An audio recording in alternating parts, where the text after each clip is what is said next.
Hello everyone and welcome back to F1 2019 with 6 races left to go in the regular season here. Well, I guess the only season, there's no postseason in F1.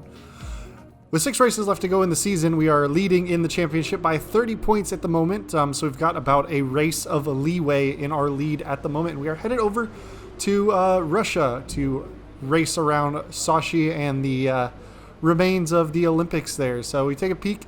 Developments did come through just fine on those aero and chassis developments, and then we are kind of back up at the top of the grid in that performance chart as well now. So yeah, that nose cone structure is done, and that DRS slot gap is all set up. So that's going to allow us a little bit of extra straight line speed, and then hopefully with that front end rebalancing, we should have a little bit better handling characteristics. But Racing Point and McLaren still right there with us in the development charts. We're going to go ahead and keep on these same engine components that we've been running since Monza, but let's head off to qualifying.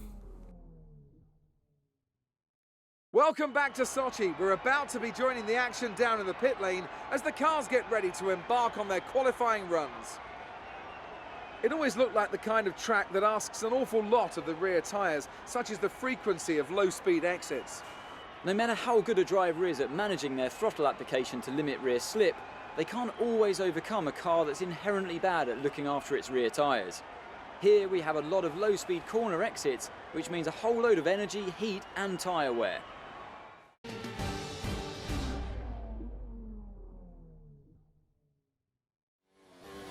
So here we are ripping around the final corner to start our first flying lap. And now the setup for Russia is an interesting build. Very, very long front and back straights, ton of time to get down those areas. So you want to kind of build a low downforce setup, but there are some pretty slow, hard right angle corners throughout the track. Basically, the way I kind of focused on setting up the car was on the hard tires, if I could get around this flat out left-hander, if I had enough downforce to really hold the line, that was all the downforce I was going to need, because then I just basically took off all the way to that point, so I had as much straight line speed as I possibly could. Now, it does hurt me in some of these kind of like right angle mid to high speed corners, but once we hit the straights, we are just absolutely just tearing along.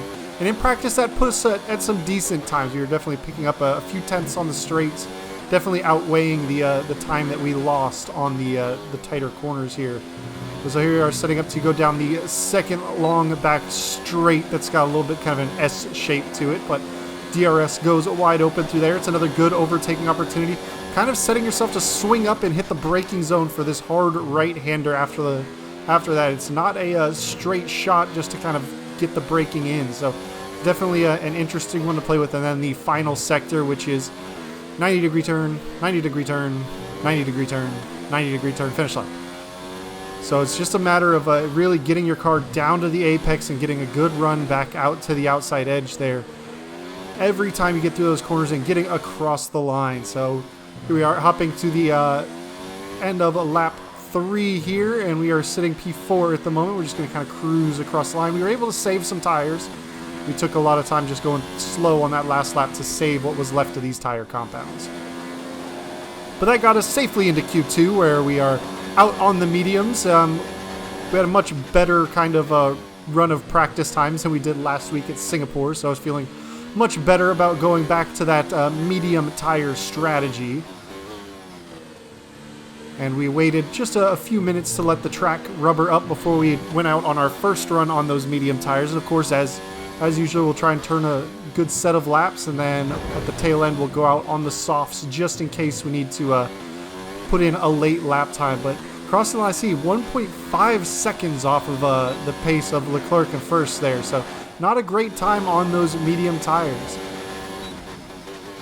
But a lot of time was lost in that final sector. You see we're up about 7 tenths now on that second back-to-back lap, and we were only about 4 tenths down of Leclerc at the sector 2 split. So if we can have a nice, tidy final sector, you can see we've already picked up a second on our previous best lap there.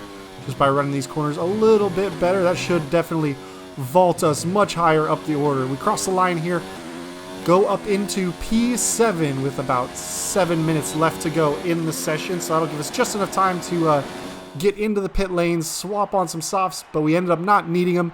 Managed to just hold on to the top 10, P9 in the Q2, so that'll get us into the top 10 shootout.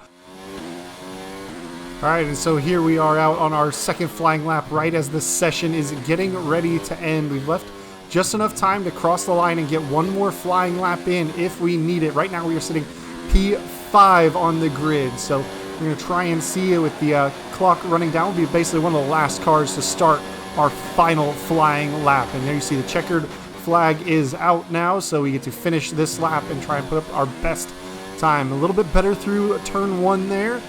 Pick up about a 10th through turns 1 and 2, and then into this long left-hander. Out of that tight right hand. We'll see how we're doing on the first sector split as we cross the line. We're about a 10th and a half up on the best lap at the time of Lando Norris. So definitely turning in a pretty good lap so far. Much better through that section of corners. Lose a little bit of time by running wide there, but we're still almost about a half second up on our previous best time. Now, since we are only running about a 10th and a half down on the previous, or the current provisional pole, that means we're in a good spot to potentially be running into a pace that'll put us on pole position. So here we are, still holding that about 4.5 tenths up. Leclerc goes a little bit faster. We cross the sector 2 split, go purple in that sector. We're the fastest car through sector 2. And that's going to lead us into a good spot to challenge Charles up at the front there. So here we are, still holding about that 4 tenths. Little slow through the first part of the corner. Can we get a good run? Much better run out of that corner onto this long straight here. Well, not long straight, but short straight. Gives us about 6, almost 7 tenths up. Just need to be tidy through the last corner. A little slow. Gives us about a half-second improvement over our best time. Fantastic. You've got pole. There it is. We managed to get it onto pole position with that last lap in the session. So really made it work there. Finished. It's time to remind ourselves of our top 3. Old-timer, Leclerc and Lando Norris. With qualifying complete, all that remains is the main event. We'll be live and uninterrupted for the Grand Prix tomorrow, so make sure you join us then. And there we are, Sergio Perez there starting in 4th, Verstappen in 7th, so the other championship rivals are still kind of hanging just close to us.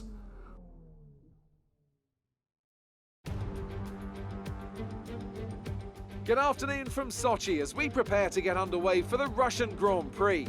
The championship battle has some time to go yet, but still expect no quarter to be given here on this circuit that made its debut in 2014 and has already seen some classic racing.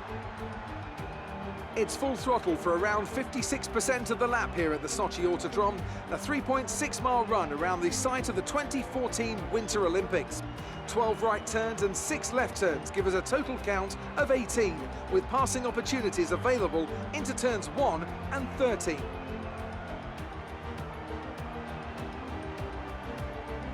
And I'm joined once again by Anthony Davidson to bring you the lowdown for today's race. Let's talk about Old Timer. What do you make of their performance so far this season? It's been a really solid year so far. There have been some incredible standout performances, but what's really impressed me has been the consistency. With this kind of form, I'm expecting another great race today. It's time to take a look at our starting grid for today's race. Old Timer lines up on pole position with Charles Leclerc alongside. As we continue through the rest of the grid today, we have Perez, Russell, Max Verstappen and Hamilton, Norris, Vettel, Sainz and Valtteri Bottas, Weber, Stroll, Daniel Ricciardo and Giovinazzi. Gasly, Raikkonen, Devon Butler and Alexander Albon, Magnussen and Romain Grosjean sits at the back of the grid. And with preparations almost complete, let's head down to the track.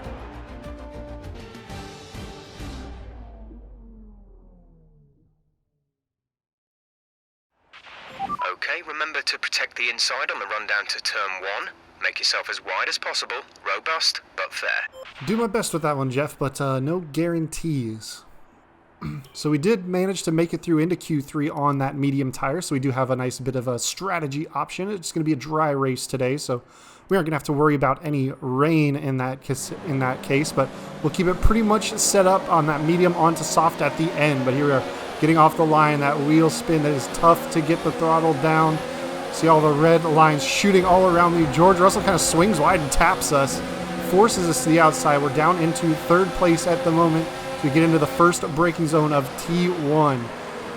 Verstappen has a look up the inside of us into turn 1, but we managed to give him a little bit of space and hold a little bit extra pace around the outside of turn 2 in order to close that position off. We've slipped back to P3, but we are on a bit of a slower tire compound, and it is definitely tough to wrestle it around some of these tighter corners with this heavier fuel load against those guys in front of me on the soft. So it's just going to be a matter, like usual, kind of keeping touch with these leaders before we try and make a move, because they are going to lose tires much further before us, and that's going to allow us a chance to kind of re-attack them. The other thing with the very long straights is going to give a good opportunity for slipstreaming, and so even a potential chance we can get up close enough to make an overtake without the DRS enabled earlier in the race. Early laps, we're going to use as much of this electrical energy as we want. We can pretty much run it in the max mode for a lap or two and then start to worry about managing it. A little bit of a cut of that corner got us into a little bit of trouble there. So we just need to make sure not to do that too many times and pick up a 5-second penalty for multiple track limits warnings. A little bit of a lock up into that second to last corner. We run a little bit wide through those two corners, and definitely is going to put us in danger down this long front straight, because Verstappen is going to have the slipstream on us, and we go through that right kink. We kind of swing to the outside. We're going to have a little bit of a move, see if we force him to the inside. He's going to go try to get down the inside of us. A little bit of side-by-side action, but we're just enough to still kind of hold him off there. So a tough challenge from him, but pretty fair into that corner, but they are right up our backsides. Him, and I believe that is Lewis Hamilton right behind. Sergio Perez kind of trailing that group, so my championship rivals are definitely within touching distance of me so far, and you see there's quite a bit of a slipstream train going there. The top two cars kind of leaving a little bit of a gap to me. Again, just not quite quick enough on these medium tires. Verstappen has a look around the outside there.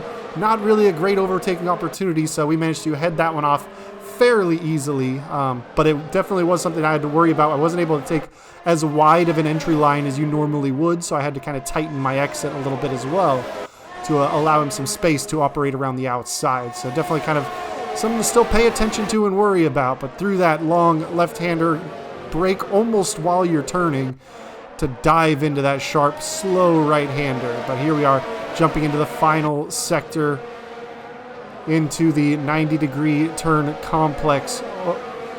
Left, right, right, right. Just a bunch of right turns.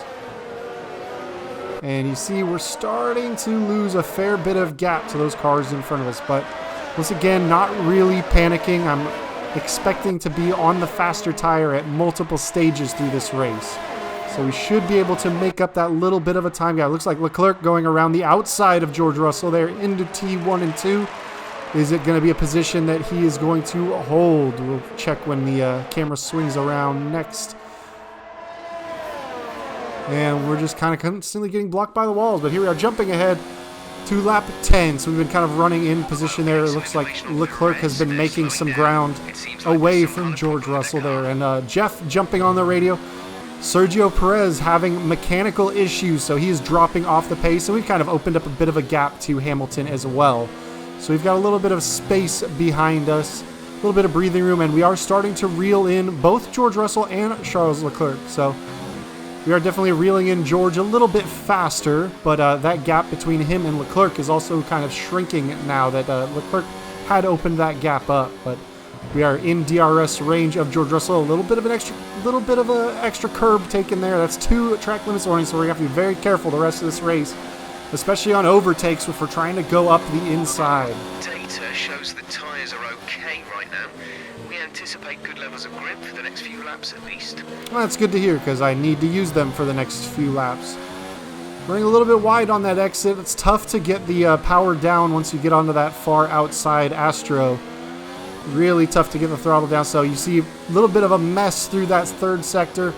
Lost us a fair bit of ground to George here, and we are about 11 laps in. Those soft tires pretty much toast. You see we went from a purple second sector to a half second over our previous best time after that. So we are just kind of taking the slipstream, turning down the engine mode a little bit to conserve some fuel, we were gonna be a little too far back to make an actual attack into that corner, so we decided to save a couple tenths of fuel there to use later in the race if necessary. And now so much of this course is taken at full throttle. I've typically in most tracks been able to run it between high and overtake this season pretty much all the time without having to dip down. This one I did have to manage the electrical a little bit more, dip into that medium to charge the batteries from time to time, but it wasn't too oppressive in that regard. So here we are, just got to kind of make the next couple of corners nice and tidy to try and set up for a good run on George down this back straight. We're a little ways behind him. Decent traction out. We'll get that wing open. We'll see if we can make up the ground. Trying to pick up what little slipstream we can from this distance, but we're closing as we hit this left-hander. Just not going to be close enough to make an attack. So just going to kind of slot ourselves back in and hold tight right where we're at with George right in front of us. I mean, there's nothing wrong with holding. He's going to have to make a pit stop to get on new tires fairly soon, I'm certain. So we'll get that pass done pretty easily. And here he is peeling off to the right. It looks like Leclerc has dove in as well. Yes, he has, crossing that pit limiter line. So George and Charles into the pit lane. We get on the throttle down the main straight. And now it's time for us to try and turn in some really strong laps here to try and build as much of a gap as we can before we get to our pit window.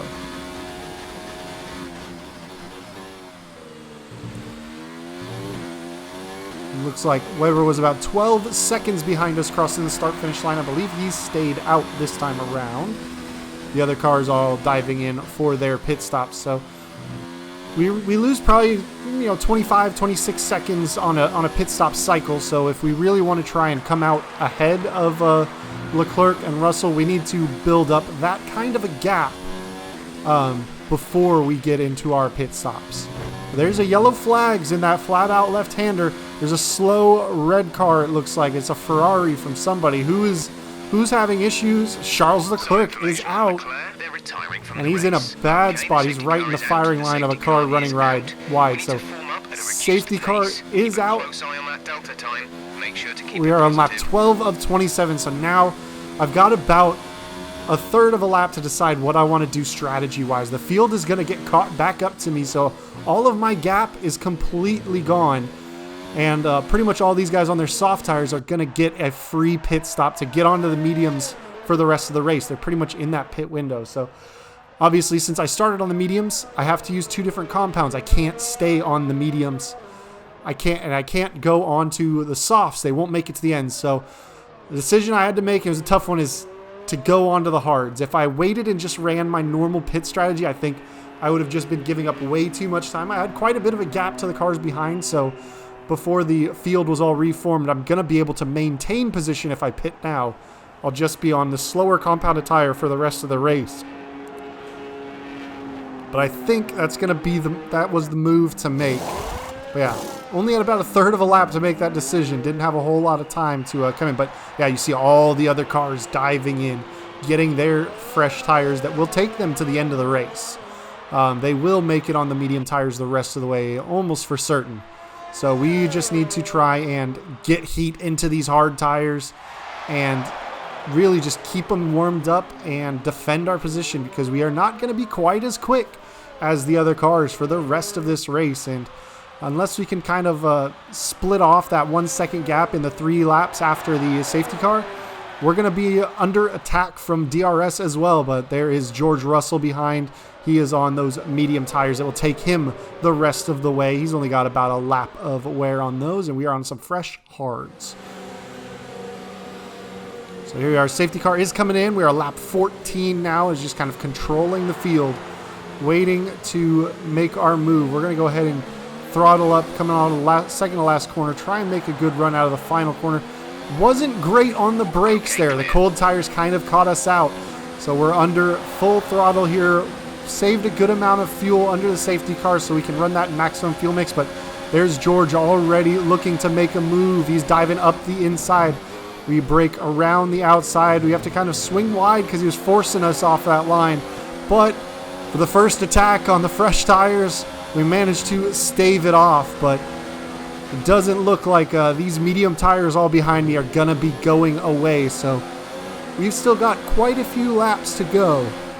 We're only on lap 15, so we just need to really dial the car in, try and make as few mistakes as possible, really manage the fuel and electrical energy to give myself as much help defending against the slipstream as possible. I can pretty much, aside from a few corners here and there, chill coming through a lot of these slower corners. There's not too many lines to overtake in or out of them. But it's really these big, long straights with a lot of slipstream potential that are going to be the problems. George Russell only 2/10 off of us going through that back straight there, the Sector 2 split. The back end kind of stepping out on us through acceleration there.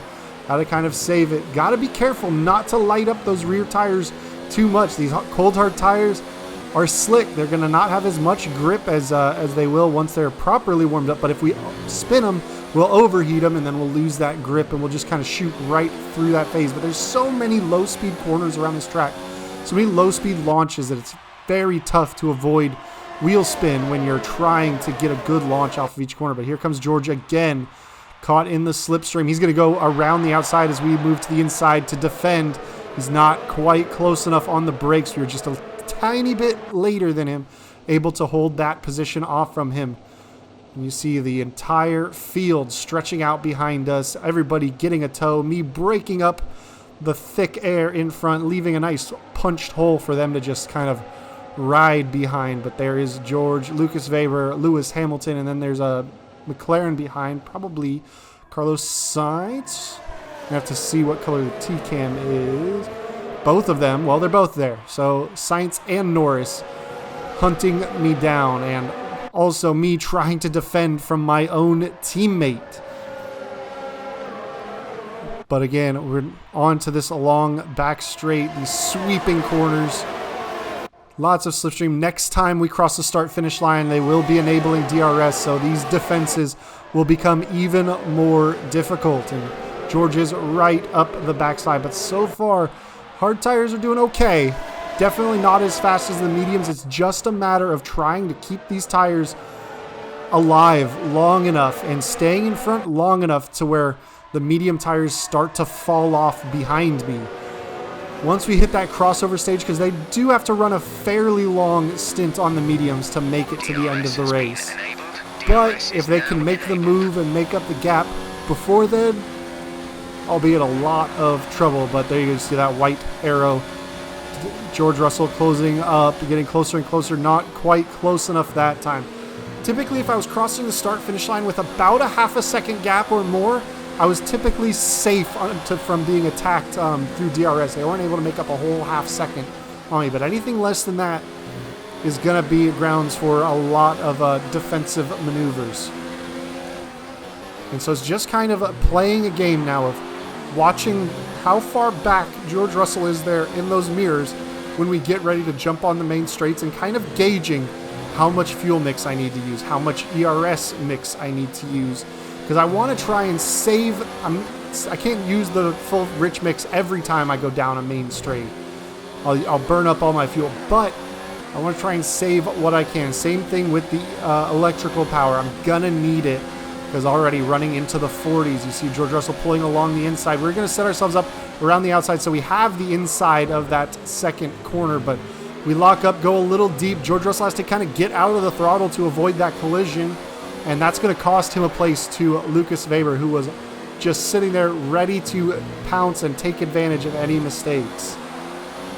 You see, we've left it in the rich mix. After that mistake, we definitely needed to try and rebuild that gap through this last sector and see if we can get down the front straight in front again.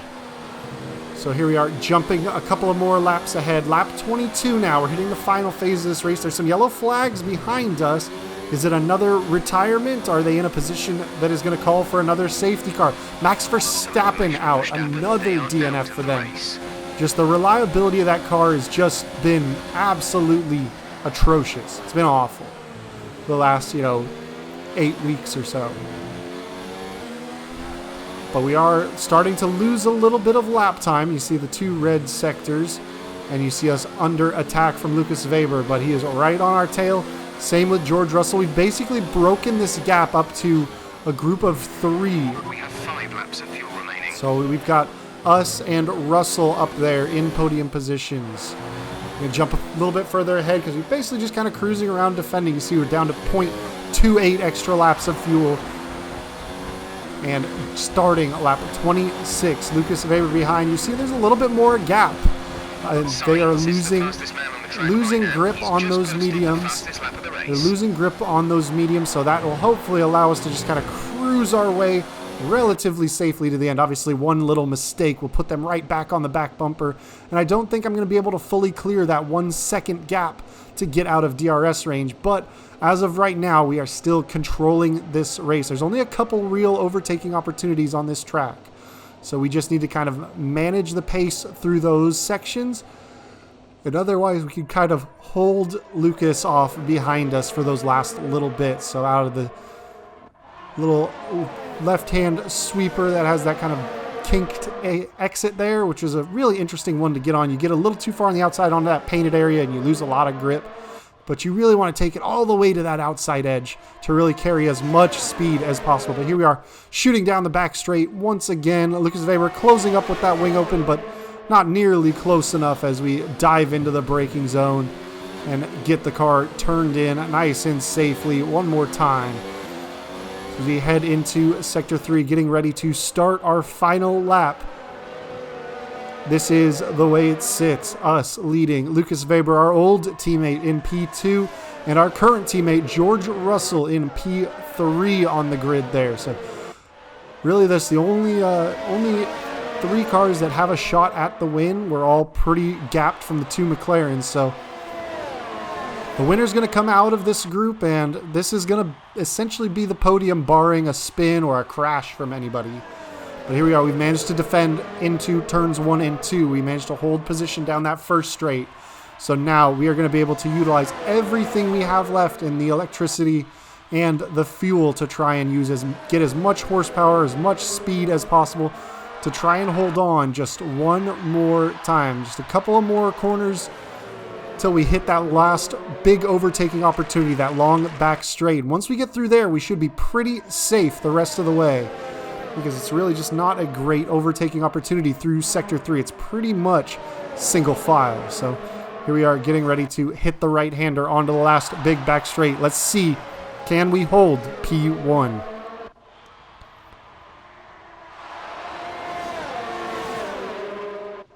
Those rear wings snapped open, sparks kicking up from behind us as we set ourselves up for the braking zone.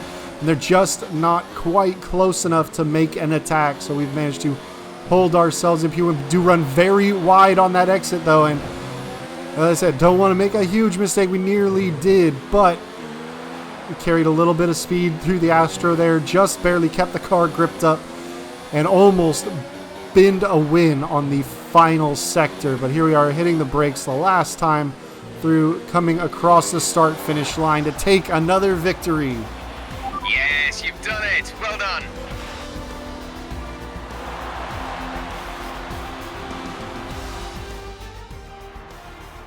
It's a well-deserved victory for Williams then after that breathtaking Grand Prix. Anthony Davidson, what helped them deliver this result, do you think? Well, the safety car completely changed the race, didn't it? It's hard to say exactly what would have happened without it, but there's no question that they came out of that situation in a good position. Oh, here they are now. I always love seeing the independent teams do well. Williams have a long and storied history with F1, and I'm delighted to see them on the top step of the podium.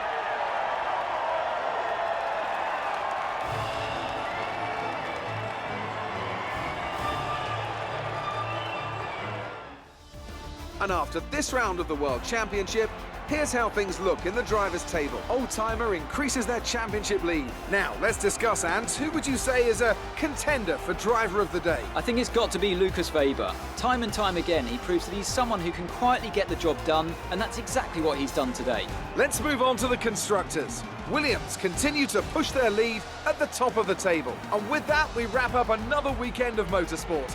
But with more races lined up, be sure to join us when we come back with more Formula One. And where did Sergio Perez finish? Well, he had the engine issues early in the race, 16th, so well out of the points.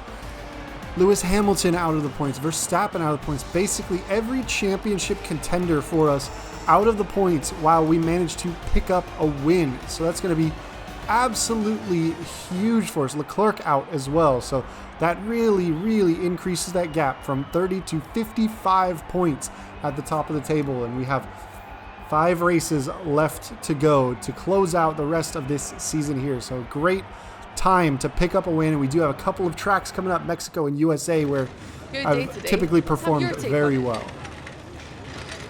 Was there really any competition for you today? There wouldn't have been if it wasn't for the safety car, I don't think. I mean, really, my teammate was one of the best competitors out there. He pushed me the whole race. Well, looks like your luck has changed. Things went a lot better than last weekend, didn't they? Yeah, definitely. I mean, the engine is really paying off all that extra work. Your team must be ecstatic with how you're performing. I mean, picking up wins is big. Picking up wins is big. I'm really glad I can live up to the expectations. It wasn't the cleanest race today, was it? No comment. I mean, there wasn't that much contact, just a little bumping at the start. Appreciate A little your wheel time. to wheel. Fantastic podium. Well done. Keep pushing like this for the rest of the season. That's what I'm hoping to do. I'm a couple more, 5 more races to go in this season to try and wrap up the championship. So a new contract negotiation, just trying to spend points where I can, see if they'll allow me to take some of these upgrades, get the good pit stop efficiency, race bonus. Those are kind of required. Upgrade speed, at least level 1 to reduce stuff so it doesn't take as long. Maybe make a little tweak to the expected positions. There we go. We are losing that race bonus, but it seems all parties are happy with the deal. I think at this point we it'll just need to commence the focus next on race getting the car finished up for this season. I'm not really worried about banking a ton of R&D points the rest of the way. It looks like we have an invitational event coming up soon as well. So we'll take a peek, see what we can spend these 2,000 points on. We should be allowed to work in the chassis and aero development categories. It's probably going to be one of these ultimates. Looks like 1,600. We can do either a front downforce or a rear downforce. Now my hatred of understeer makes me want to do front downforce pretty much immediately. So it was not a tough choice in that regard. So we should have some stuff coming for the end of the season. One in USA, one in Brazil at this stage. Other cars have been making some pretty good moves up the development table, but right now we are sitting at the top. So we'll see how we can do the rest of the season there. But we are definitely in the home stretch of this season, the last quarter, and a 55-point lead. So we've got a little bit of breathing room to play with after kind of that rough start, but we hit that big run kind of just before the summer break and then came out firing after the summer break with wins in Belgium and Italy and now a win in Russia. So we got Japan coming up next, a very technical driver's track. You need low downforce for some of the high speed sections. You need good downforce for the quick S's. So it's definitely a mix in your build. But I will catch you guys next time out. Thank you for joining me. See y'all a little later. Peace.